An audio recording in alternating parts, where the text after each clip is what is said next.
Aquí se inicia El Ciudadano TV, con los hechos más sobresalientes de la semana. Noticias.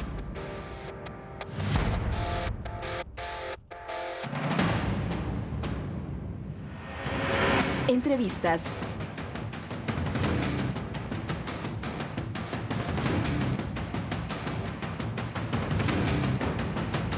Reportajes.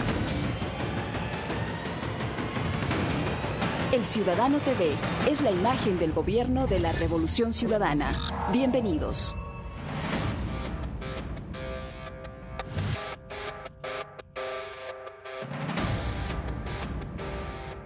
Amigas y amigas del Ciudadano, los saluda Alejandro Álvarez. Este día los acompañaré en reemplazo de Marco Antonio Bravo, quien envía sus respectivas disculpas, pues por motivos de fuerza mayor no nos puede acompañar. El pasado domingo 7 de octubre, más del 80% de venezolanos habilitados para votar acudieron a las urnas para decidir quién ocupará el cargo presidencial durante el periodo 2013-2019.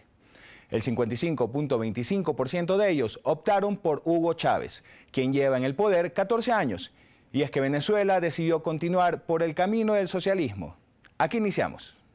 Escucha bien lo que te estoy diciendo, si viviremos y venceremos. Chávez, corazón del pueblo. Los que quieran patria, vengan conmigo. Para analizar la jornada histórica vivida en ese país suramericano, nos acompañan Fernando Borja, profesor de Derecho Constitucional, embajador extraordinario y plenipotenciario del Ecuador en la República Dominicana y en la República de Haití.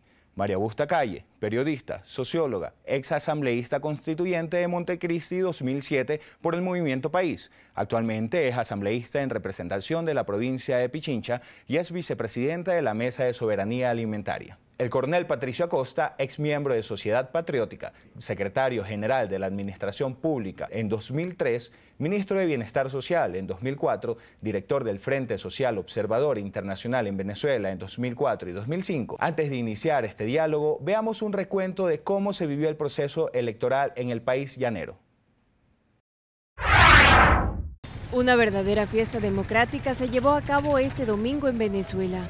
Café, arepa. Desde muy temprano, millones de ciudadanos acudieron a las urnas para decidir el futuro de su país. Yo estoy desde las 3 de la mañana porque mi hijo lo traje aquí, él es miembro de mesa. Después me vine para acá a las 5 de la mañana. Y estoy desde aquí de las 5 de la mañana, ¿verdad? Me vengo temprano, voy a trabajar y me vengo temprano para ejercer mi voto. El presidente de la República Bolivariana de Venezuela, como uno más de los 18.802.648 ciudadanos habilitados para ejercer su derecho al sufragio, acudió al Liceo Manuel Palacio Fajardo. El también candidato por el Partido Socialista Unido de Venezuela expresó su satisfacción por el desarrollo de los comicios. El pueblo venezolano nos está dando una lección. Yo estoy seguro que los líderes de todos los sectores políticos vamos a estar a la altura de la lección que nos está dando el pueblo venezolano.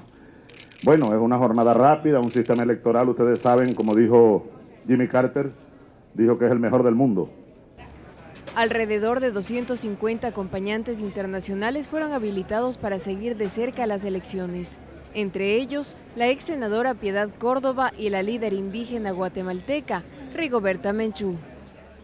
No necesariamente la obligatoriedad del voto garantiza la participación. Aquí está garantizada por un sistema electoral que es sólido, que es estable, que es confiable, que es legítimo y que ha politizado a la sociedad venezolana. Estos jóvenes, a pesar de no ser venezolanos, no quisieron estar al margen del júbilo electoral. Ellos sostienen que hoy se define la continuidad de un proyecto que busca impulsar la unión sólida de América Latina. Estamos apoyando acá el proceso que se está viviendo en Venezuela, proceso electoral, y apoyando, viniendo a aprender, fundamentalmente viniendo a aprender del pueblo venezolano y de esta revolución bolivariana. 76 años de que tengo uso de razón, he votado y nunca había conocido un presidente como el presidente Hugo Chávez Frías, que lo adoro lo adoro. Tengo 6 hijos y él es otro hijo más mío. ¿Hasta cuándo con Chávez? Hasta siempre, al 2000 siempre. A este no nos lo quita nadie. Y fue esa voluntad la que se reflejó en las urnas. Con un 54% de los votos, Chávez fue reelegido. Una marea roja salió a las calles de Caracas a festejar su triunfo y con él la continuidad de esta revolución. Con imágenes de Ángel Zulca y Miguel Romero, Elena Rodríguez, El Ciudadano. Después de haber visto este video en esta jornada histórica, ¿cuál es el mensaje que nos deja este proceso electoral, don Fernando? Lo fundamental del proceso electoral en Venezuela constituye que el pronunciamiento popular se lo respetó y aplaudió. Nada más repugnante que la conspiración constante en contra de quienes captan el poder a través del sufragio popular. No podemos olvidar que en el año 2002 el presidente de Venezuela, Coronel Chávez, sufrió un secuestro que lo apartó momentáneamente del poder y en virtud de la reacción popular fue restituido a su cargo. Y en este proceso electoral, dije, precisamente el pueblo ratificó su confianza y su apoyo. Eso es lo fundamental porque es un ejemplo de democracia en América. Asambleísta, para Sudamérica, esto no significa solamente la elección de un presidente. ¿Cuál es la parte fuerte de que el presidente Hugo Chávez haya sido reelecto? Yo creo que las elecciones del domingo en Venezuela demostraron que en ese país se está construyendo ciudadanía. Recordemos que el voto en Venezuela no es obligatorio y fue el 80.46% de la población venezolana a votar. Y aquí va la relación con su pregunta. Esta construcción de ciudadanía responde a que los pueblos de América, los pobres de América, hemos decidido tomar las riendas del poder. Hemos decidido que este maravilloso continente, este continente diverso, mega diverso, que se puede autoabastecer, sirva para dar de comer a todos. Y ese mensaje, esa posibilidad de tener países democráticos, abiertos al mundo, pero también mirándose a sí mismo, mirando al mundo desde sí mismos, es lo que hizo que el triunfo de Chávez el día domingo se proyecte hacia toda América. Organismos creados bajo los gobiernos progresistas como UNASUR, la CELAC, el ALBA, ¿cuál hubiese sido su futuro de no haber tenido la continuidad del presidente Chávez, coronel? Bueno, en efecto, yo concuerdo con lo que se está diciendo aquí. La participación que hubo el día domingo deja muchas lecturas para el mundo, no solo para el continente americano. El hecho de que el sistema electoral primero, ¿no es cierto?, da unos visos de total transparencia. Tuve la oportunidad de estar, en efecto, en el 2004 en el referéndum revocatorio, así como también en el 2005 en las elecciones regionales, porque allá se eligen los gobernadores. Pues da la pauta de que algo está pasando realmente en Venezuela. ¿Y cómo es que, obviamente, la prensa siempre oculta y trata de desfigurar la verdad de las cosas? Yo, con esta oportunidad que he tenido de estar, realmente siempre trato de comparar qué es lo que pasa aquí en el país. Y aquí, por ejemplo, la participación ciudadana no es la que deberíamos tener. María Augusta dice que está empezando un empoderamiento de la gente. Eso es bueno, pero hay que leer más, hay que involucrarse más en el tema político. Si uno va a Venezuela, uno le ve desde el betunero, con su constitución, y hablando de sus derechos, así como de sus obligaciones. Eso sería loable que se traiga acá también. Aparte del sistema electoral, como ya dije, pero quiero inicialmente resaltar algo fundamental que yo he visto, es el comportamiento de la oposición. ¿Cómo es que Capriles, al final de cuentas, terminó aceptando, diría yo, de una forma caballerosa, ¿no es cierto? Pero eso trajo también un poco de paz, tranquilidad a la gente. De ahí que se dice que este sistema o lo que pasó el día domingo en Venezuela es un ejemplo para las democracias del mundo, así como también para la oposición, para que vean que cuando hay que perder, pues hay que perder. Y hay que reconocerlo, si no varonilmente, pues legalmente, porque cuando el pueblo se pronuncia, no hay otra voz más que dar. Y si vemos en efecto el análisis del 56% casi se viene a convertir ya en un voto duro. En el año 98 Chávez ganó con el 56% y vemos que hoy se aproxima. Entonces ya ciertamente es un voto duro, pero si ya se analizan las cifras de ellos, Chávez propiamente ha ganado 3 millones de votos en cuanto a la participación. Pero en relación a su pregunta, yo creo que si es que no ganaba, obviamente este era un golpe duro para las aspiraciones del pueblo, en especial de Latinoamérica. Un pueblo que por sus propias aspiraciones ha enunciado y quiere el cambio. Y ese cambio obviamente viene desde el punto de vista del sentido de la izquierda, ¿no? Ya estuvo Cuba desde hace más de 60 años, Venezuela, luego se vino Bolivia, luego se vino Paraguay, Argentina, Paraguay, Perú, que esperamos que también se una, ¿no es cierto?, al pensamiento de Bolívar, y obviamente Ecuador, que es lo lógico. Entonces, esos son procesos irreversibles que se dan por las propias aspiraciones de los pueblos. Aquí estamos viendo también cómo el imperio, pues cada vez va decayendo en su accionar. Es una lucha muy dura, desde luego, pero para eso estamos las personas, para divulgar a la gente lo que es la verdad en cuanto a estos procesos que hemos tenido la oportunidad de estar. Perfecto. Todo proceso tiene su tiempo para el cambio. ¿Cuántos años más usted cree que a Venezuela le tomará seguir en la rienda este camino hacia el socialismo? Los años venideros, los 6 años venideros, ¿le serán suficientes al presidente Hugo Chávez para ya sentar las bases de un verdadero socialismo en Venezuela? Nunca es suficiente el tiempo para el común de los mortales, para ejecutar cambios trascendentales en la sociedad. Fíjese usted, en la Revolución Francesa, precisamente en 1789, triunfante aquella, inició un cambio sustancial bajo el eslogan de libertad, igualdad, fraternidad. Pero posteriormente se interrumpió con la presencia de Napoleón, que dio prestigio a Francia y le dio poder en Europa. Entonces digo, nunca se detiene el cambio. Todos aspiran a un cambio. Grupos minoritarios obstan en cierto sentido para la ejecución eficaz de esos cambios. Pero normalmente la sociedad cambia en beneficio de las mayorías. Si bien es cierto, todo proceso de cambio lleva su tiempo, entonces, ¿por qué ciertos sectores se empeñan en decir en la trillada frase, ya lleva tantos años en el poder y ya es hora de que venga un reemplazo? Yo creo que hay que apuntar quiénes son ciertos sectores.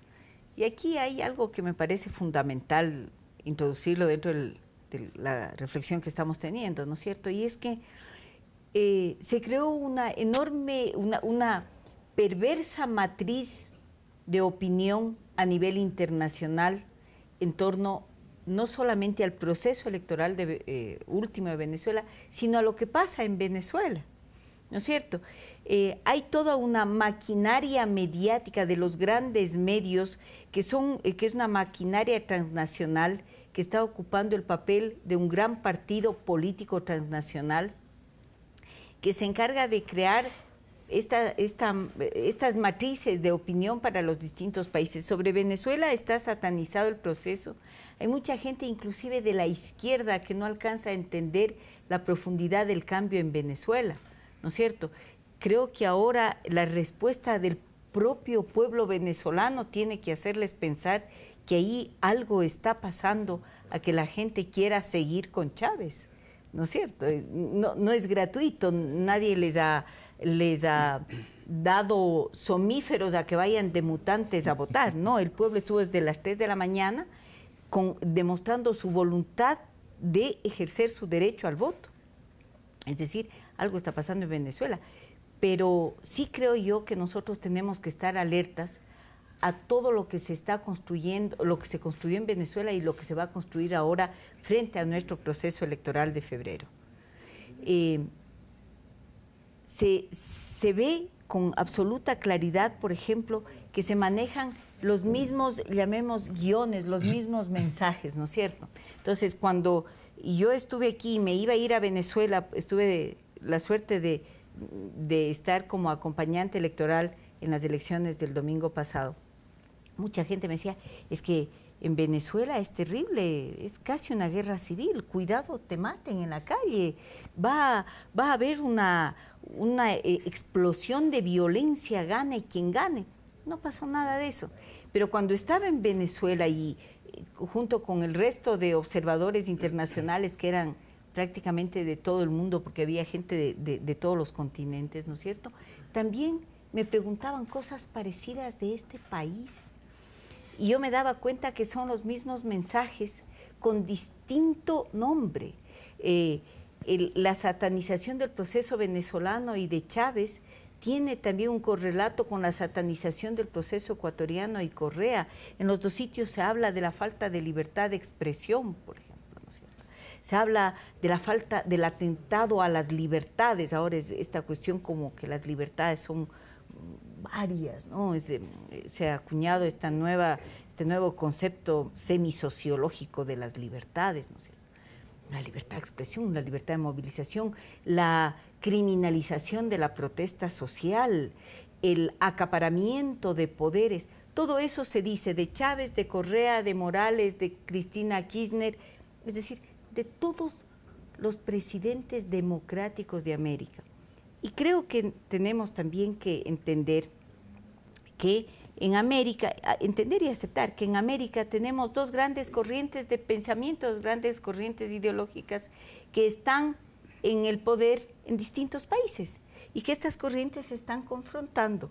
La una con una maquinaria mediática que está haciendo perfectamente su trabajo porque tiene los grandes medios de comunicación para difundir su propuesta de sabotaje a las democracias y a los gobiernos progresistas de América, y los otros que estamos construyendo y tratando de construir ciudadanía y democracia desde el pueblo mismo. El papel que tocaron los medios de comunicación en esta jornada electoral los hablaremos en un siguiente bloque. La asambleísta ha resaltado algo muy importante, la satanización del proceso electoral y del proceso de cambio que vive Venezuela. Lo mismo sucede aquí. Dijeron que se iba a crear un ambiente de violencia. Hemos visto los reportes, incluso de cadenas internacionales, que el ambiente fue una verdadera fiesta democrática. ¿Por qué el hecho de satanizar estos procesos para crear una cultura de miedo hacia el exterior?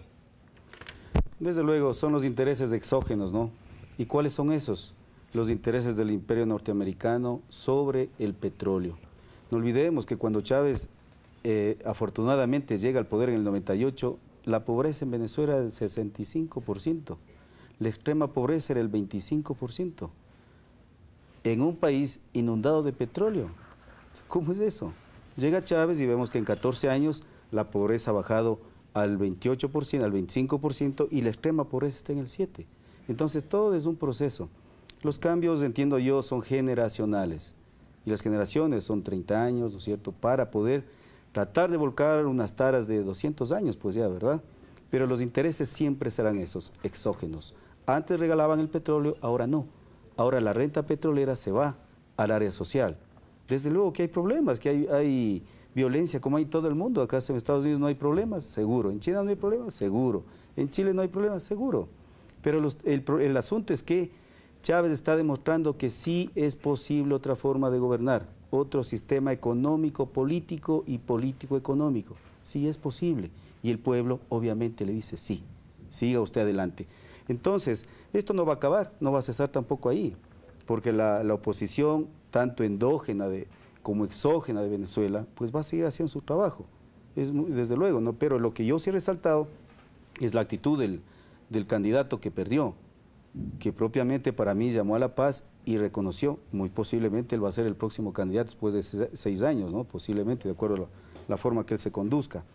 Pero ese ejemplo que es lo trascendente para el mundo, ¿no es cierto? Eso también tiene que hacer pensar, ¿no es cierto?, al imperio norteamericano, que ya no es lo mismo de antes, ya no, y que posiblemente alguna intentona contra Venezuela no va a ser aceptada por Latinoamérica en especial. Yo he traído aquí un libro que es el Código Chávez, que no sé si ustedes lo habrán visto, tal vez tú sí, María Augusta, donde está escrito todo lo que hace el imperio, todo lo que hizo durante el gobierno de Chávez, cómo propició la caída, está todo, cómo van los recursos. ¿Y por quién es escrito? Es escrito por una abogada venezolana, norteamericana, graduada en Venezuela. Y ella se decidió por las ciencias sociales y las ciencias políticas y decidió investigar. Y ahí están todos los documentos, están los fax de la embajada norteamericana, cómo es que hacían las cosas para que caiga Chávez. Eso hay que estudiar, eso hay que leer. A mí me ha dado preocupación que en nuestras universidades estos temas que son de trascendencia nacional y continental no se estudien. Los procesos que se pasan en Cuba, Venezuela, en Brasil, en Chile, deberían ser algo motivante para que nuestros jóvenes en especial, ¿no es cierto?, empiecen a discutir, empiecen a contrastar las cosas. Todos sabemos que el principal objeto o función de la universidad es generar conocimiento para el bien de la sociedad, pero aquí lamentablemente no estamos todavía en esa etapa. Y ahí están las cosas tan contemporáneas que nunca hablamos. Como bien decía María Augusta, hay un empeño pero tenaz en el exterior por hacer ver el cuco a Chávez, que todo es contra los derechos, y es falso, hay que estar viviendo allá para hablar de Venezuela. Así es. Es momento de hacer una pausa. Ya regresamos.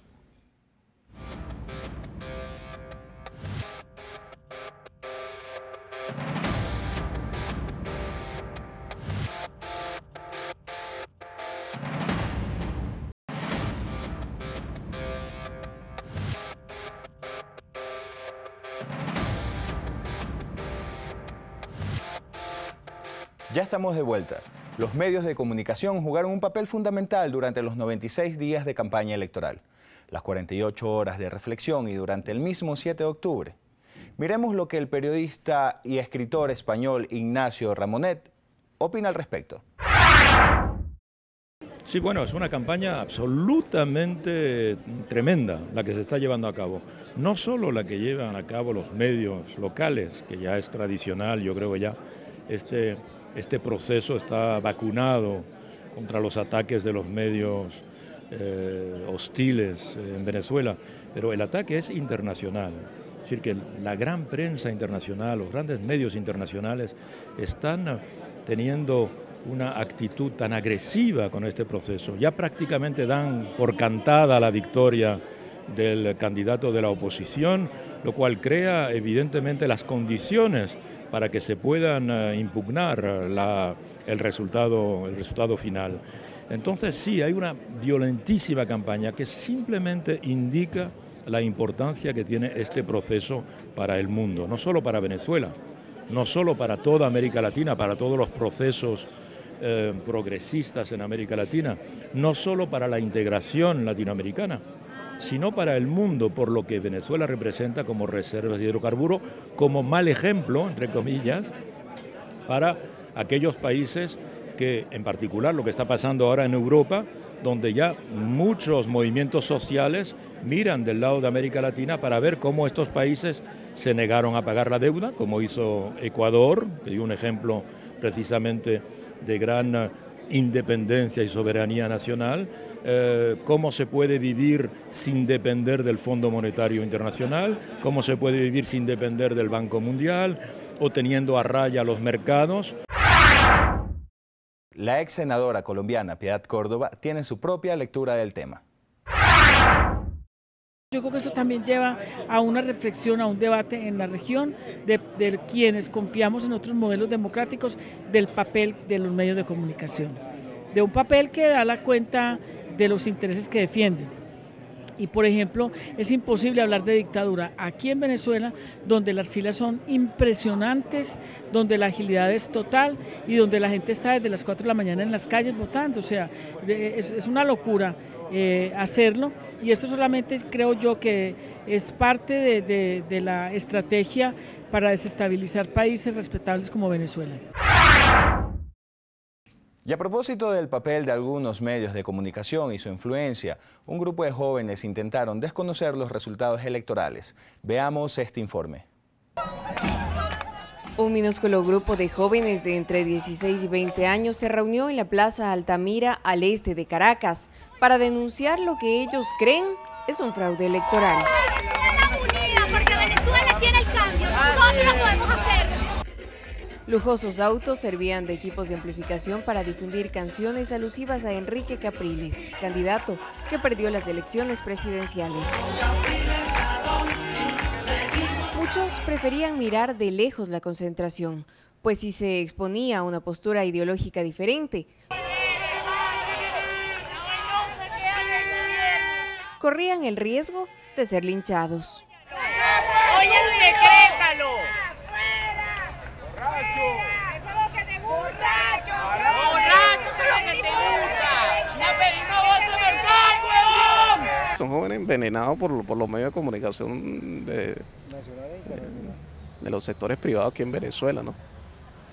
Y de los sectores internacionales, ¿no? ¿De la extrema derecha? Claro, es una protesta absurda porque ya el candidato de ellos reconoció una hora después de que la presidenta del Consejo Nacional Electoral emitiera los resultados, pues, de las elecciones, ¿no? El presidente Chávez ganó con un 54% a 43% del candidato de oposición, pues. Estos adolescentes no dudaron en generar disturbios. Las 4 avenidas que rodean a la Plaza Altamira fueron cerradas con basura encendida. ¡Ay, no dijo que perdió! No todos estaban de acuerdo con lo que aquí pasaba. Dijo que perdimos. Y es que Enrique Capriles aceptó públicamente su derrota. O sea que tú vas a revertir el resultado. En horas de la tarde, el primer vicepresidente del Partido Socialista Unido de Venezuela ya alertaba de las intenciones de ciertos sectores de la oposición de desconocer los resultados. Por eso pedimos nosotros encarecidamente a los sectores de la oposición: no se dejen llevar por los locos y por las locas. No se dejen llevar por aquellos que, aún habiendo participado, ya tenían un plan para no reconocer los resultados. Que se imponga la conciencia, la prudencia y la cordura. Aquí los puntos cardinales parecen marcar también las posiciones políticas. Mientras en el este de la ciudad unos pocos se quejan de fraude, al oeste, las mayorías buscan defender el voto de los más de 8 millones de venezolanos que apoyaron en las urnas al presidente Hugo Chávez, con un sistema electoral calificado por expertos como el más confiable del mundo. Desde Caracas, con imágenes de Ángel Zulca y Miguel Romero, Elena Rodríguez, El Ciudadano. Como vimos en el video, un grupo de jóvenes entre 16 y 18 años, asusados por ciertos grupos que intentaban desconocer los resultados electorales, generaron disturbios en la Plaza Altamira en Venezuela. ¿Qué podemos ver de esto aquí, aún sabiendo que el candidato opositor, Enrique Capriles, fue el primero en salir a conocer los resultados y se portó con una nota sobresaliente en este aspecto? Doctor. El 5 veces presidente del Ecuador, el doctor Velasco Ibarra, con acierto sostuvo que la prensa recoge las intuiciones populares, las pule, cristaliza y orienta la opinión. Lamentablemente, cierta prensa hace exactamente lo contrario. Pretende confundir a las mayorías. Pero en la época contemporánea, con tantos medios para comunicarse vía Twitter, etcétera, etcétera, es muy difícil que un grupo privilegiado pueda obstar el conocimiento de la realidad. Le decía precisamente a María Augusta que ya no podemos en la época contemporánea hablar de derecha y de izquierda. Podemos definir 2 claros grupos. Un grupo a nivel mundial, no solo a nivel nacional, que pretende mantener sus privilegios, y el resto, es decir, la mayoría de los pueblos. Fundamental rememorar algo que ocurrió precisamente la semana pasada. Había presentado un libro de Kennedy a Obama, No maten al presidente. Y en él sostengo, mejor dicho, exteriorizo mi preocupación, en virtud de que al presidente Kennedy, en aquel viaje que lo llevó a la eternidad, aquel 22 de noviembre de 1963, se lo acusó de comunista y de izquierdista. Y cierta prensa de Dallas, antes de que arribe el presidente Kennedy, lo atacó y pidió que la población reaccione. Lo mataron en Dallas, y al presidente Obama, un profesor de la Universidad de la Florida, de apellido Lobos, lo acusa de izquierdista y de comunista. Yo subrayo, digo en el libro, mi preocupación porque se atente también en contra de la vida del presidente Obama. El presidente Chávez, en interesantísima declaración la semana pasada, afirmó: si yo sería norteamericano, votaría por Obama, y tengan la plena seguridad que si Obama sería venezolano, votaría por mí. Fíjense en cómo cambia todo. El ser humano es sujeto de las circunstancias, todo cambia. Las indignadas y los indignados en escala mundial reaccionan ferozmente en contra de ¿quién? De unos banqueros miserables que se apropiaron de sus recursos. ¿Qué pasó en el Ecuador? En el gobierno que se inauguró en 1992, cuando se inauguró ese régimen nefasto que precisamente inició el salvataje bancario con la entrega de 485.000 millones al Banco Continental. Luego el feriado bancario, etcétera, etcétera. El país entero reaccionó. Y este rato se ha unificado en Tel Aviv, Nueva York, Tokio, Bonn, etcétera, etcétera. Se ha unificado la reacción popular en contra de los banqueros que se apropiaron de los dineros de los respectivos países. Entonces todo es cambiante, es apasionante. ¿Y quién puede tapar? ¿Puede tapar la prensa? No, señores. Y es imposible tapar la inmoralidad. Asambleísta, usted que estuvo en Venezuela en este proceso electoral, ¿cuán importante fue el mensaje, el llamado a la paz y a reconocer los resultados del candidato Enrique Capriles?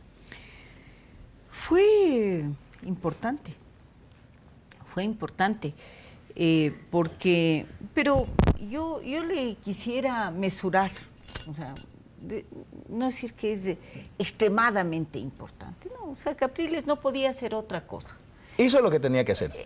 Es que si no hacía eso, la propia gente que había votado por él le hubiera descubierto en su mentira.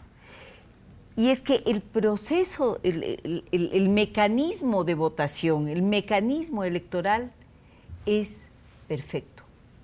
Y esto sí lo digo categóricamente.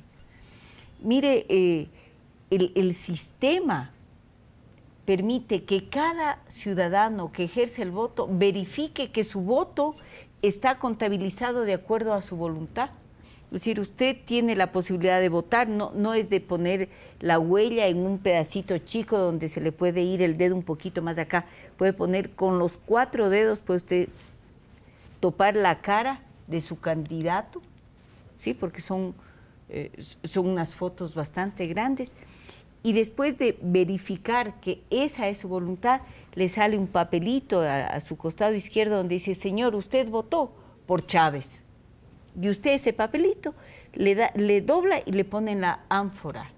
Y después esas ánforas son contabilizadas y tienen que coincidir el número de votos por cada uno de los candidatos con el número de votos electrónicos. Es un sistema perfecto, no admite fraude. Capriles no podía hacer otra cosa, Sin embargo, los medios de comunicación, ayer veía, por ejemplo, en YouTube está la reproducción del programa de Bailey, en que se esfuerza por decir que hubo fraude electoral, ¿no? Y mientras todo el país, toda Venezuela y todos los observadores internacionales, estábamos más de, solamente por parte del CNE estábamos 250 acompañantes electorales, otro tanto era por UNASUR, por el Centro Carter. Todos coincidíamos en la transparencia absoluta del proceso electoral. Mientras estábamos ahí esperando que venga la presidenta del CNE, Tibisay Lucena, veíamos en los celulares, en las tablets, que ya ABC, Caracol, Televisa, varios medios de este trust internacional, no transnacional de la comunicación, le daban el triunfo a Capriles. ¿Qué tal si es que el pueblo venezolano que votó por Capriles salía a festejar eso? ¿Qué hubiera pasado? Ese es el papel que los medios jugaron en Venezuela el domingo. Eso no hay que olvidar. Mientras esperábamos, repito, los resultados, toda la gente en el CNE, veíamos cómo estos medios irresponsablemente reportaban que Capriles había ganado. Y el diario El Comercio sacó que habían disturbios en Caracas, cuando Caracas estaba en absoluta paz. La gente esperaba de lado y lado los resultados para salir a festejar. Yo le digo, sí, importante, una actitud madura, responsable, y no le quedaba nada más que eso. Coronel, y no solo el periodista Jaime Bailey empezó a dejar en tela de duda que había un fraude. Periodistas ecuatorianos que fueron a la cobertura del proceso electoral en Venezuela dejaron entrever que, a pesar de que el presidente Hugo Chávez ya había ganado, podría haber existido un fraude. El presidente Rafael Correa ha mencionado que la próxima batalla será en Ecuador en febrero. ¿Qué lectura nos deja esto? Desde luego, siempre habrá el famoso cipallaje, ¿no?, de criollos ecuatorianos que, no entendiendo los procesos de cambio, siguen sirviendo a los intereses exógenos de los estados. Eso habrá, y obviamente eso es un punto a tomar muy en cuenta en todas las posteriores luchas que se vienen. Y el proceso electoral que se avecina, evidentemente, va a ser afectado por eso. De ahí que la ciudadanía tiene que estar muy atenta, muy alerta a todo este tipo de situaciones para que no se dejen, obviamente, engañar, no se dejen asumir al pensamiento de ellos, que es lo más crítico. De ahí que yo siempre llamo a una mayor participación ciudadana, a un mayor interés por las cosas que están pasando en el país y a tomar ejemplos vivos, a tomar ejemplos buenos, como es el caso de Venezuela. Acá se nos ha ocultado muchas cosas. ¿Quiénes? La prensa, desde luego. Chávez claramente lo identifica como la dictadura mediática, ¿no? Y es así. Las grandes transnacionales que tienen sus intereses, principalmente por los recursos naturales. México no fue la excepción. México, con López Obrador 2 veces ganador, fue 2 veces perjudicado. ¿Cómo puede entenderse que ganando el Distrito Federal, que es la mayor votación que tiene, porque son 24 millones en el DF, ganando el DF, no gana las elecciones presidenciales? Entonces hubo el fraude. Y si ustedes se enteraron, en México, precisamente el día de las elecciones, el domingo, llega el príncipe de Asturias y la señora Hillary Clinton. ¿Qué tenían que hacer ahí el día de las elecciones? Miren ustedes. Entonces, eso es lo que quieren evitar, que el cambio siga, porque si el cambio llega también a México, se va a irradiar en toda Latinoamérica, sin duda. Esa es la lucha en la que hay que inmiscuirse, hay que estar atentos y obviamente hay que seguir apoyando la gestión, en este caso, del presidente Correa, y continuar adelante, ¿no? Hace falta militancia. ¿Y qué hay que hacer para generarla? La educación, sin duda. Simón Bolívar muy claramente y sabiamente decía que los pueblos marcharán hacia su grandeza al mismo paso que camine su educación. Cuando el pueblo ya se ha instruido totalmente, primero ya no habrá analfabetismo, ¿no es cierto? Y, por supuesto, entenderá las cosas, entenderá los cambios de una mejor manera y podrán ser esos procesos un poco más cortos. Lo he dicho que son generacionales, pero se podrá cortar eso. Cuando los nuevos jóvenes vengan con otra idea, vengan con la verdad de las cosas. Por eso yo conmino no solamente a leer los periódicos, sino a investigar, a contrastar, a comparar, para poder sacar un criterio propio. Perfecto. Es tiempo de hacer una nueva pausa. Siga con nosotros. Ya regresamos.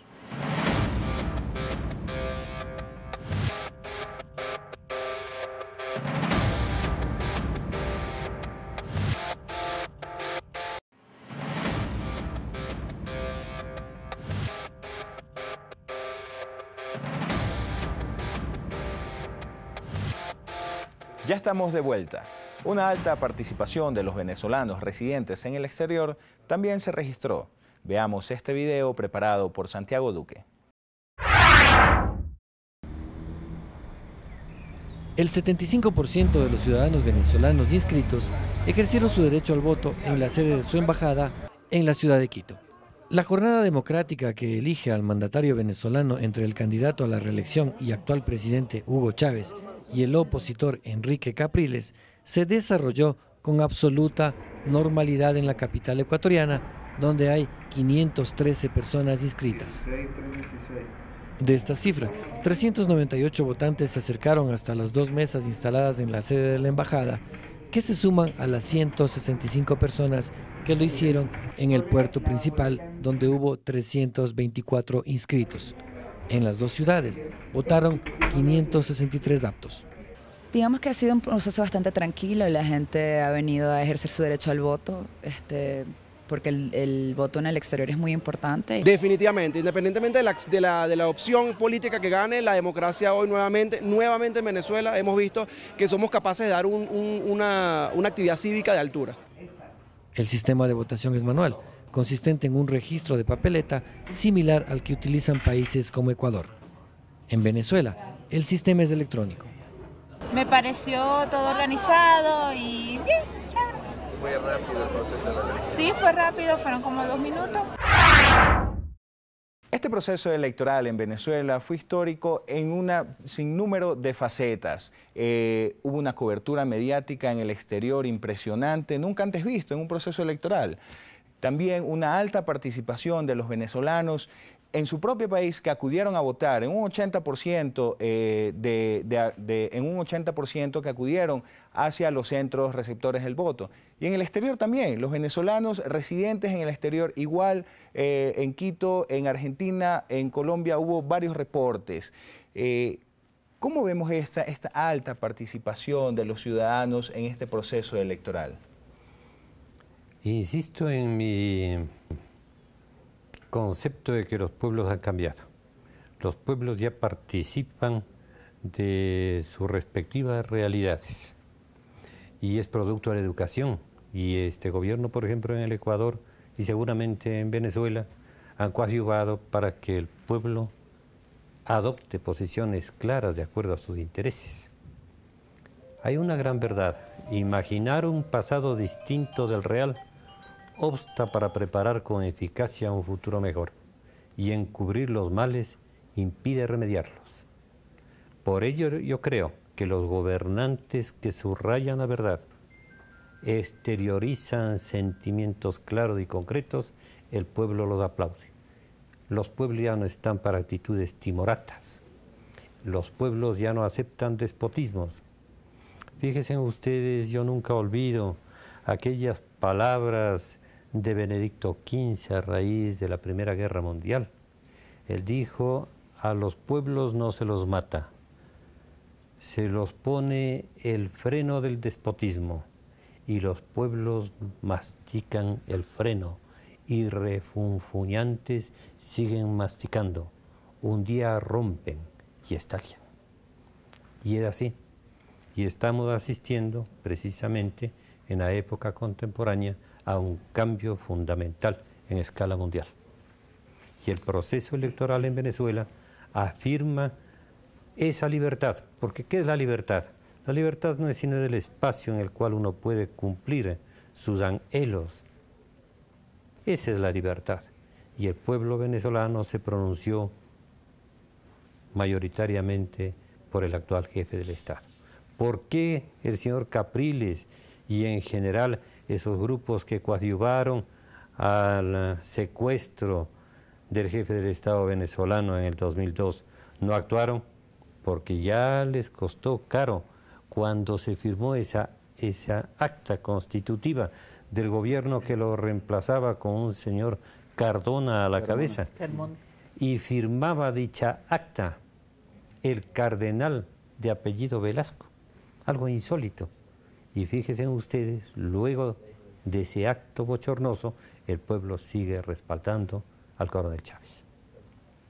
Asambleísta, con esta alta participación, los ciudadanos han derrumbado las mentiras de ciertos sectores y de cierta prensa que afirmaban que en Venezuela se vivía una dictadura. Por supuesto. Lo que demostró el pueblo venezolano el día domingo es que ellos están de acuerdo con el proceso de la revolución bolivariana. Lo que demostró el pueblo venezolano el domingo es que ellos tienen patria. Y esto no es una frase bonita, creo yo, el tener patria es mucho más allá de eso. Mire, en Venezuela usted ahora respira orgullo, que es algo que nos pasa acá, que es lo mismo que nos pasa a los ecuatorianos, ¿no es cierto? De pronto empezó la palabra orgullo de mi país, orgullo de mi presidente, orgullo de mi pueblo, orgullo de mi raza.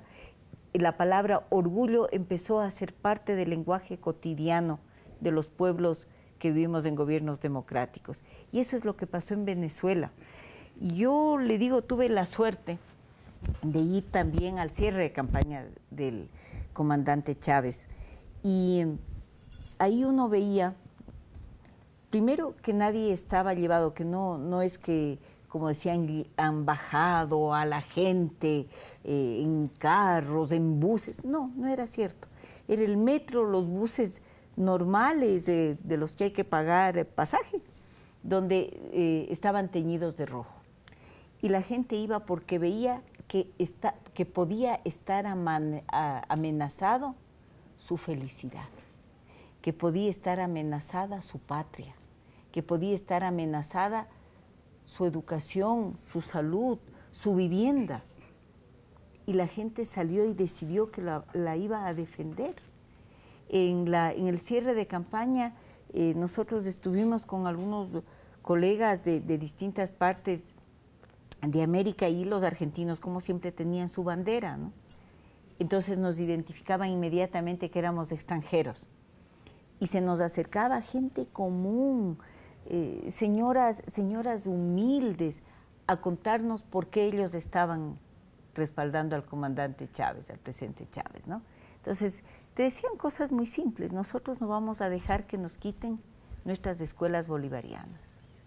Nosotros no vamos a poner en riesgo la posibilidad de tener salud en nuestro barrio, de tener dignidad, de tener independencia.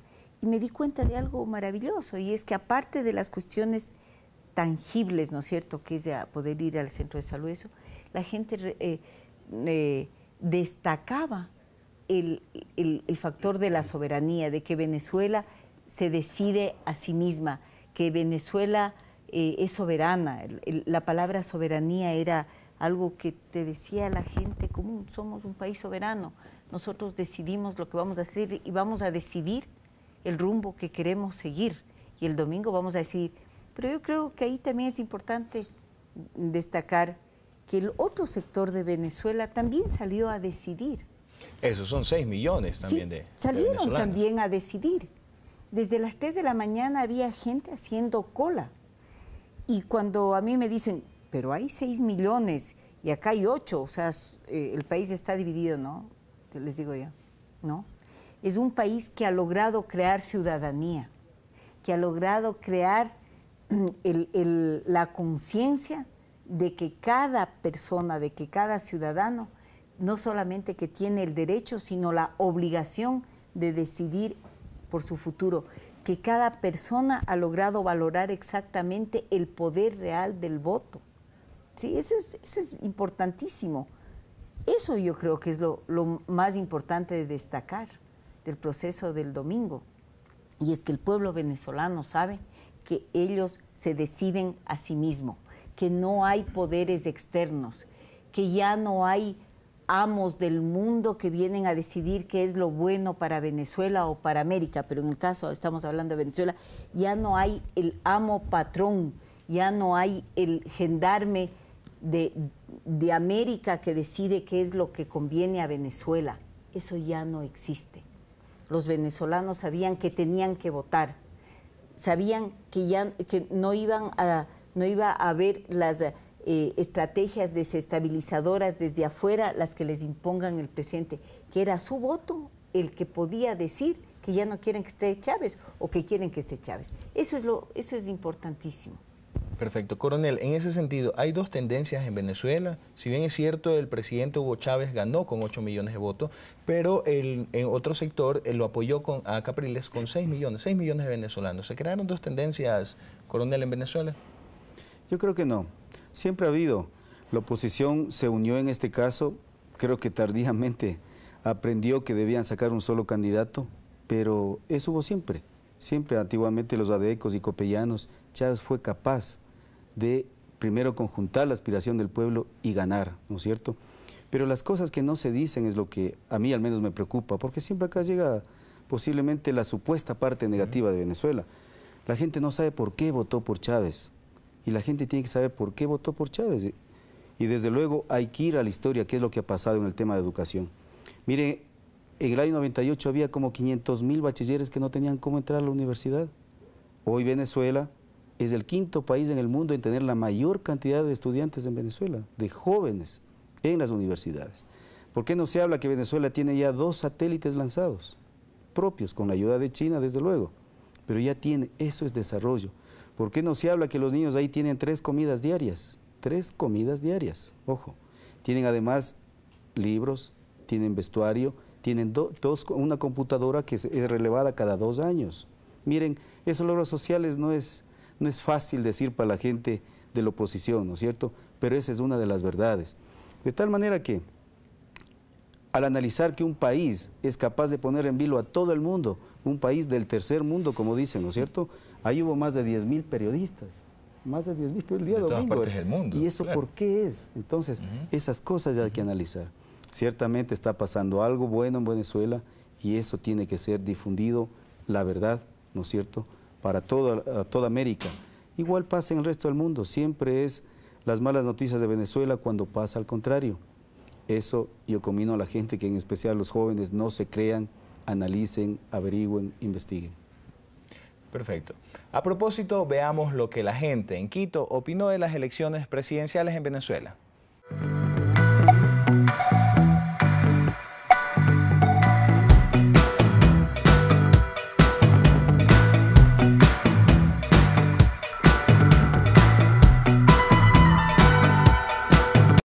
Bueno, es el respeto a la democracia y a lo que ha dispuesto el pueblo venezolano, al que se le augura muchos éxitos en el futuro. Bueno, yo creo que es el clamor del pueblo. Ellos han votado por la decisión más adecuada para el país de Venezuela. Va a seguir haciendo lo que venía haciendo y ese es el término de su mandato. Yo creo que estos son los últimos 6 años que va a estar ahí en el poder. Me parece, de acuerdo a la información, me parece un proceso bastante transparente, en donde la mayor parte del electorado pudo participar con su voto. Es una república que no tiene el voto obligatorio, sin embargo, masivamente la gente concurrió y dio su voto. Me parece que fueron unas elecciones transparentes y limpias. Digamos, el proceso electoral en Venezuela fue sumamente correcto, sin novedades, y parece que se desarrolló todo normalmente. Chávez ya gobernó 14 años y se veía venir esa reelección, porque ha hecho obras en Venezuela, ha apoyado a la clase media-baja, y esa clase fue la que le dio la victoria a él. Hemos llegado a la parte final de este interesante panel, de este nuevo programa del Ciudadano. Agradecemos la presencia del catedrático Fernando Borja, la asambleísta María Augusta Calle y el coronel Patricio Acosta. Les recordamos que estas y otras informaciones las puede encontrar en nuestro sitio en internet www.elciudadano.gov.es. Hasta la próxima.